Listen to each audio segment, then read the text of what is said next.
What's up, YouTube? This is Rocky, and it ain't nothing to it but to get into it. I'm uploading a new video for this week. Because I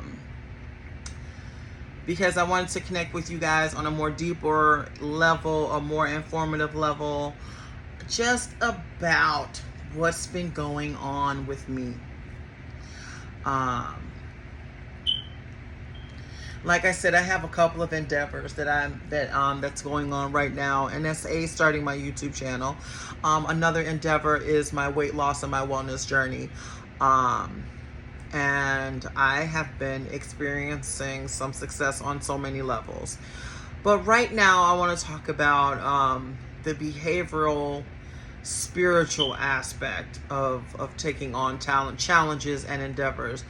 That it becomes more complicated. It becomes more complicated than expected. When things are, I think, when we want something really bad, when it becomes more meaningful to us, our thoughts and our behaviors take off in so many ways that seem almost magical and divine. We develop a new type of motivation. We develop inspiration that we did not have before. And hopefully it's going to a healthy place. It's kind of like making something up out of nothing. It is. It's exactly like making something out of nothing. It's about taking your experiences that you've stored up in your memory. It's about taking your behaviors that you really did not notice that you engaged in, and it's kind of putting a spotlight on it all, isn't it? It's kind of putting a spotlight on it all. And you need to do all that to bring everything that you want into fruition.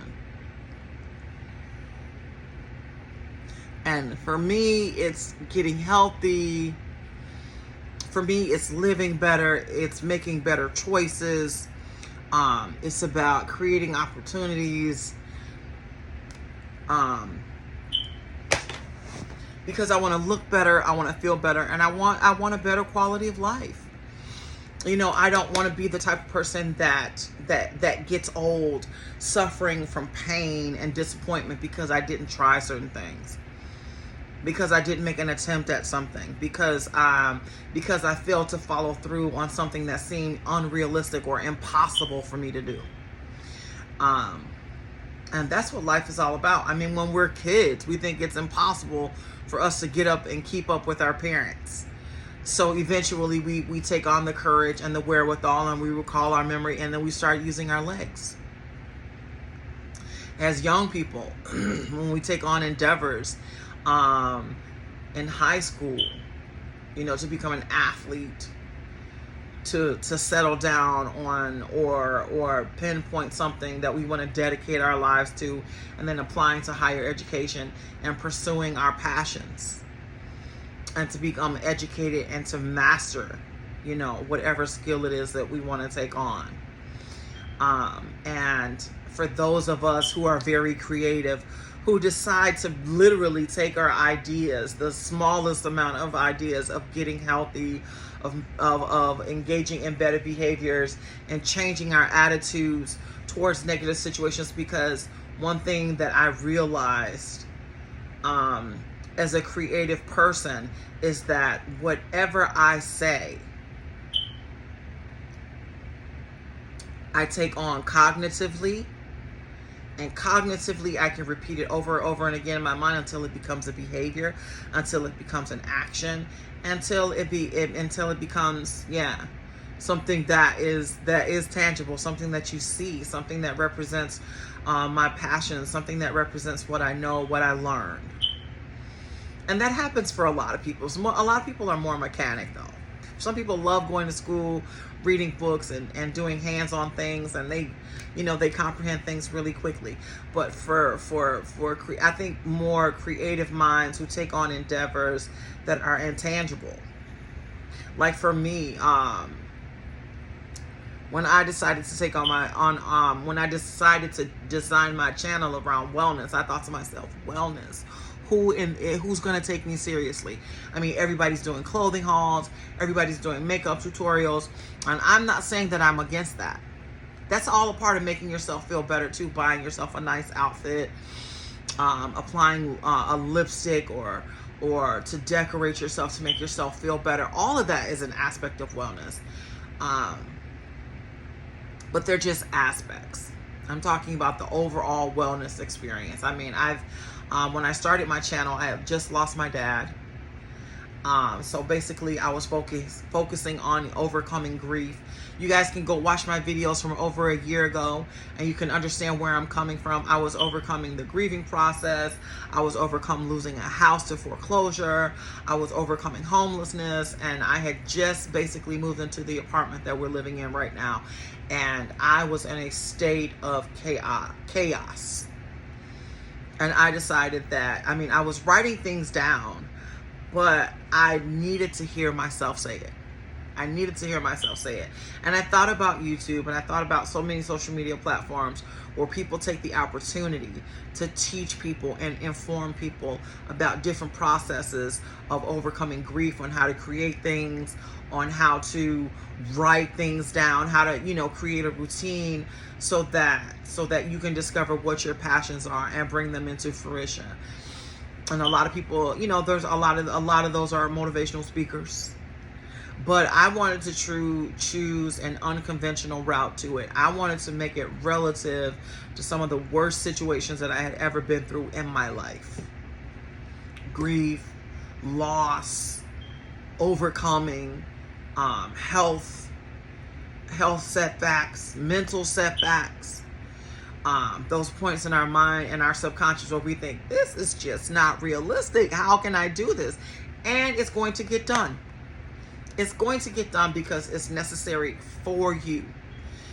You have to recognize a point of problem in your life, a point of discomfort in your life. And if you truly care about it and you truly want to address it and fix it, you will begin to focus all of your energy and all of your efforts into overcoming that issue. You will overcome all of your fears and begin to create art, and you begin to embark on those endeavors of curiosity and creativity that you didn't think that you had the passion or the will to do. And that's where I'm at. I mean, I'm still a little apprehensive about what I'm doing because a lot of people are doing it. A lot of people are doing it. Everybody's talking about motivation. Everybody's talking about wellness. But I'm talking about attitude and behaviors that spark wellness. I'm talking about attitudes and behavior that help you, that help me to bring myself out of a state of depression and disillusionment, to bring myself out of a state of grief, to bring myself to a point where I can talk about what was going on with me, talk about it to a large group of people, and have it all make sense. And at the same time, I use the platform not to give up on myself. I was like, if I have to post something every day, not to give up on myself, then that's an effort that I'm investing in me. And I want to, and the idea was, yes, so that somebody else could see it that was going through, because I had no doubt in my mind that I would be able to overcome grief, fear, doubt, negative behaviors, because I've done it before.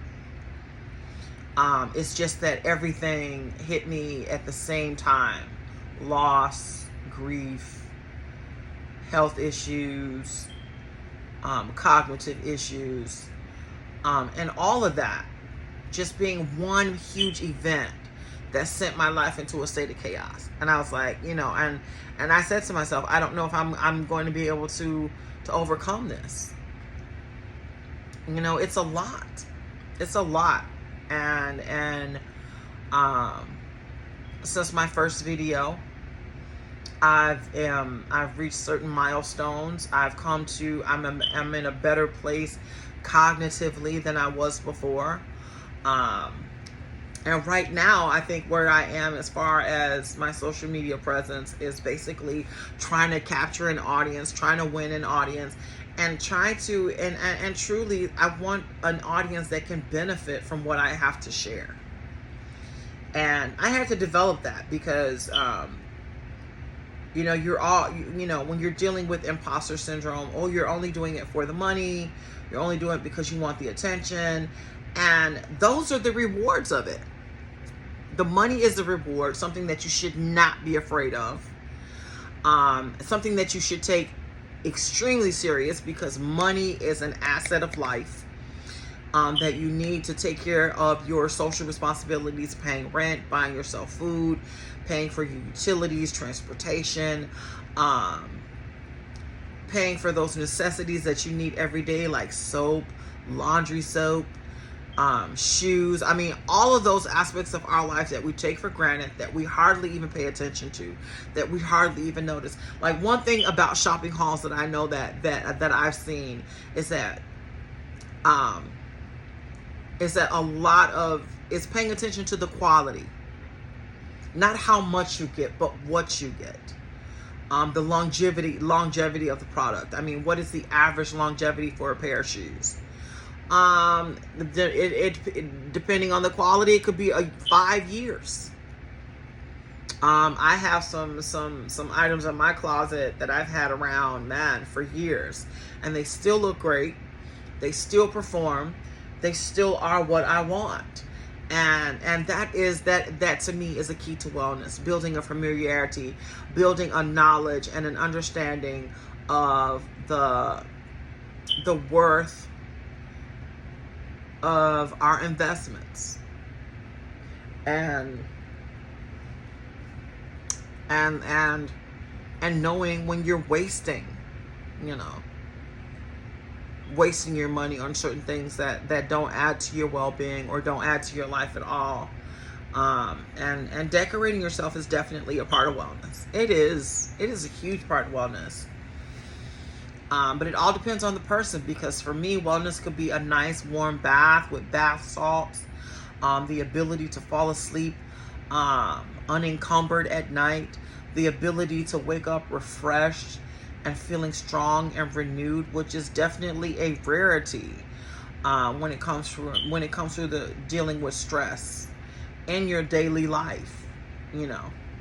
Worrying about how you're going to pay rent, worrying about how you're going to pay your utilities, worrying about whether somebody likes you or not, wondering about your relationship, if it's healthy, if it's going well, if it's not going well, and all of that contributes to the well-being of your mind and how you feel about yourself, and how you and how you're being treated. I am watching Inside Edition, and there's just a lot of unhealthy behaviors that are going on right now.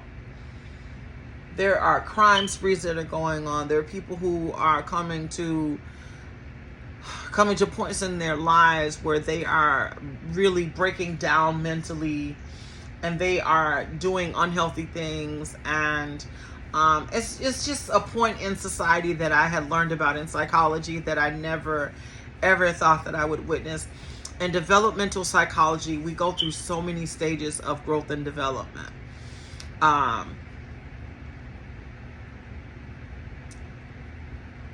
I'm trying to remember the stages. Oh my God. When you're born, first of all, you're helpless. And so you're basically dependent upon your parents for everything. And then slowly you gain your independence. You start walking, you start branching out on your own. You make mistakes, but you overcome those mistakes. And how you overcome those mistakes will define your personality, what motivates you, what inspires you. And then we delved into adult psychology. And when you enter into your adult phase, that's when you establish your ethics, your morals, those behaviors that you find value in.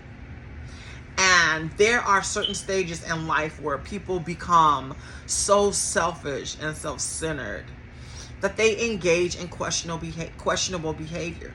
Like, a lot of people think that it's okay to shoplift. A lot of people think that it's okay to go into certain places and take something that doesn't belong to you, because, oh, they have so much, and I have so little, and I'm worthy. And that seems to be on the rise. I'm worthy. I shouldn't have to pay for this. They have so many more. Nobody's going to notice it. And people do notice. Because what you're stealing, you're not only stealing one of, you're stealing multiples of. So you're not only impacting that retailer, but you're impacting consumers that truly have a vested interest in certain products. And a lot of people underestimate that behavior. A lot of people, they can make more. No, they can't make more. You can't just print money just because you don't have any. You can't just do something just because you can't just take something from somebody because they have multiples of it. That's not the point.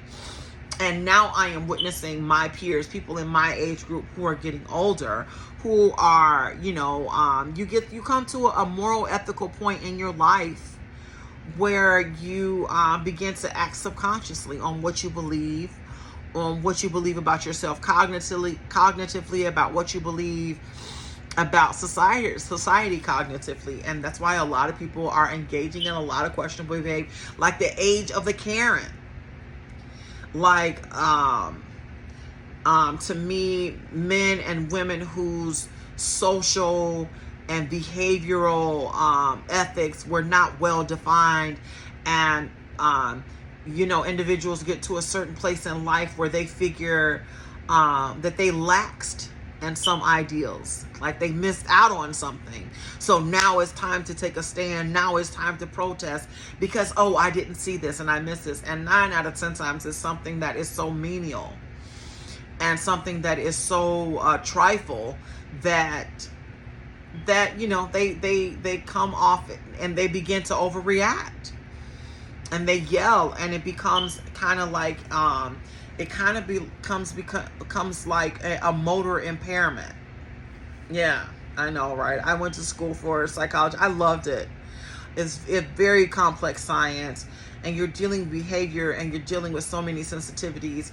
And I wanted to bring what I knew about cognitive behavioral therapy, and behaviors and attitudes to my channel, and make it an aspect of wellness, and make it and to let you know that you are in control of your cognitive abilities. First of all, there's nothing out there that's in control of your cognitive abilities. Your cognitive abilities develop when you begin to make decisions for yourself. When you begin to say, I want to be safe, I want to be happy, I want to be healthy, I don't want to be hungry, I don't want to be in jail, I want friends, I want this, I want that. And they all develop into your standards and your personality and your behaviors. Then they begin to govern how your life goes. And I know it sounds a lot, and I know it sounds complicated, and it is. It definitely is. And I just don't think that people should underestimate the nature of their decisions. I don't think that they should underestimate the nature of the actions of themselves and their loved ones around them. I think that now more than ever that we as young adults need to be more conscious of what we say and how we say them and how we act. And like I said, for creative people, I think that we can push the boundaries. It's a talent that creative people have to create prose and scripts that kind of push the boundaries, but still stay ethically and morally intact.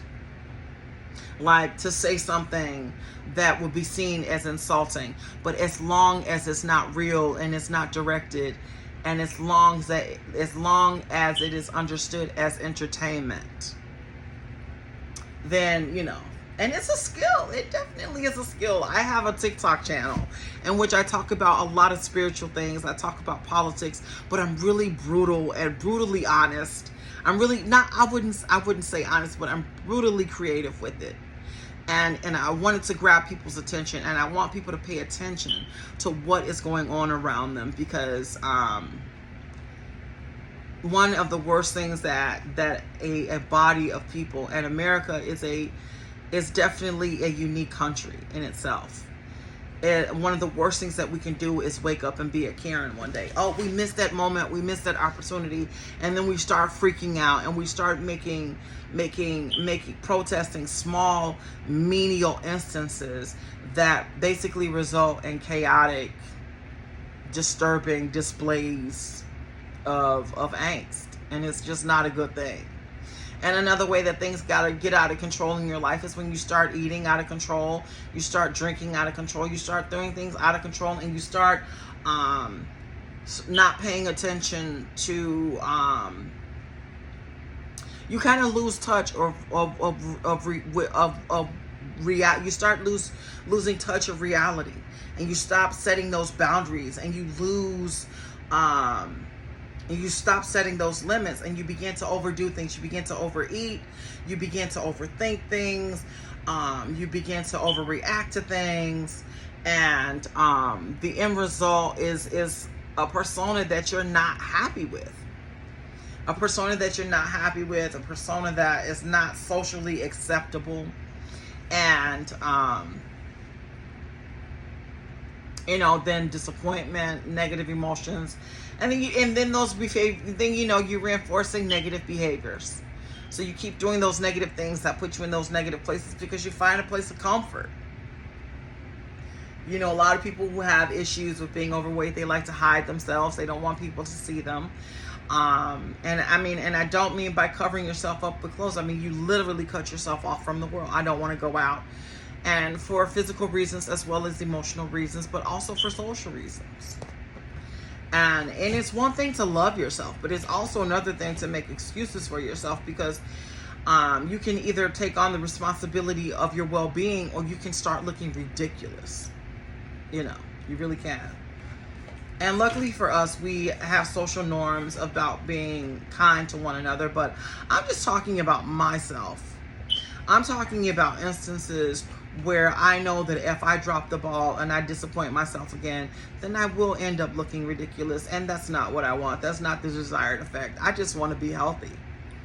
I want to be healthy. I want to look better. I want to live longer, and I want to be my best self. And all of that is a part of wellness.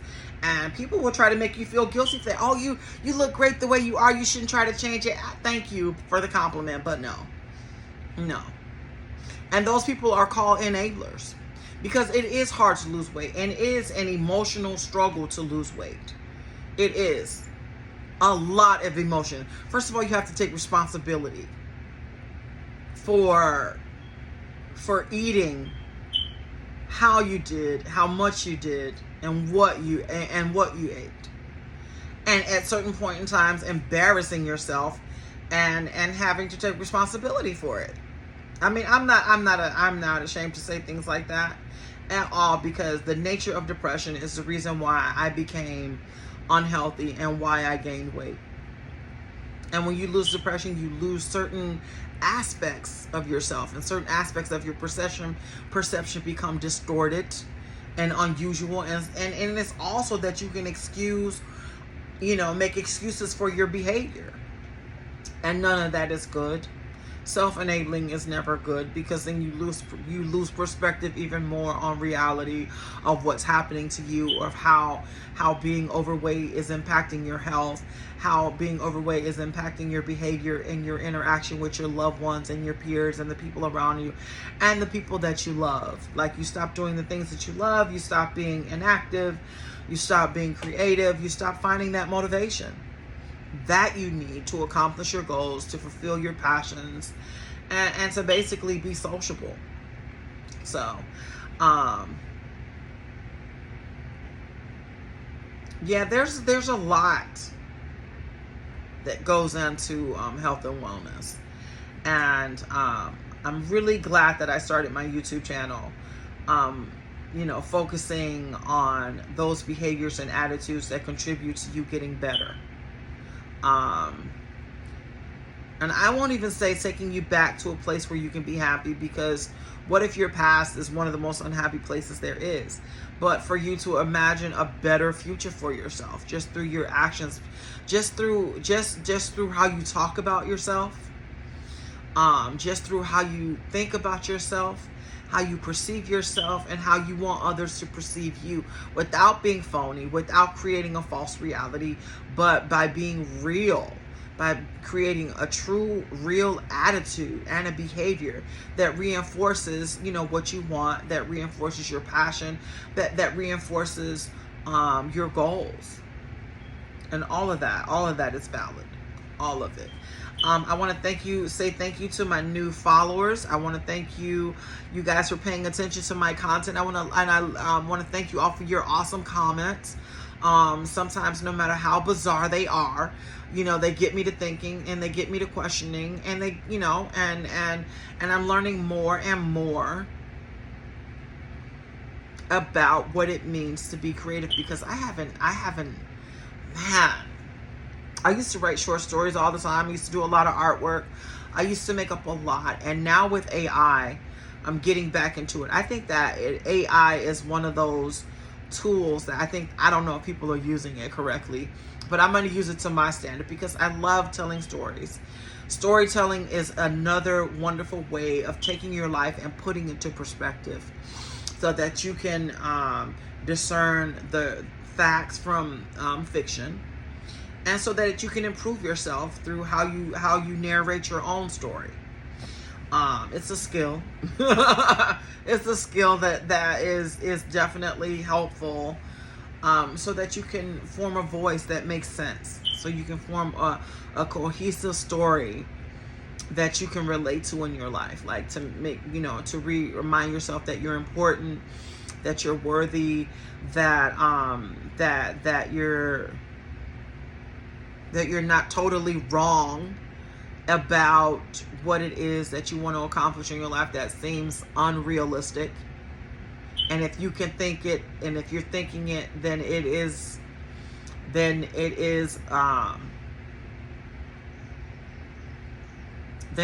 done. It can be done. It is doable. And you just have to stick with it and make sure that it gets done. It takes 30 days to break a bad habit, but it also takes 30 days to learn a new, more positive, more productive behavior, y'all. Thank you. Peace.